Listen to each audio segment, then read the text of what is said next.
28 مارس لە جیهاندا دانراوە بە ڕۆژی جیهانی ئافرەتان. لەگەڵەوەشدا هێشتا توندوتیژی دژی ئافرەت بوونی هەیە.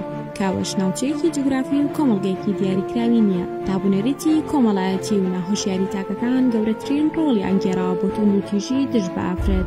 جۆرەکانی توندوتیژی بەرامبەر ئافرەت بەم جۆرەیە: توندوتیژی جەستەیی کە ئەمەش لەلایەن هاوسەر و ئەندامانی خێزانەوە ڕوودەدات. توندوتیژی لەفزی قسەی توند و نەشیاو کە لە زۆربەی بارودۆخەکان بە تێپەڕبوونی کات دەبێتە هۆیەوەی ئافرەتەکە دووچاری نەخۆشی دەرونی ببێت. توندوتیژی سێکسی دەستدرێژی سێکسی بۆ سەر ئافرەت و بەڕێژێکی زۆر لەو وڵاتانە بێ کە لە حاڵەتی جەنگ و شەڕدان و کاری ئەمنی ناسەقامگیرە. توندوتیژی ئابووری ڕێگەنەدانی ئافرەت بە بەشداریکردن لە کایەکانی ژیان و بێبەشکردنیان لە خوێندن و کارکردن و ڕێگەنەدانیان بە هاتنیان بۆ ناو بازاڕی کار. بە دڵنیاییشەوە توندوتیژی چەندین کاریگەری نەرێنی و جەستی و دەرونی و کۆمەڵایەتی بەسەر ئافرەتەوە بێ.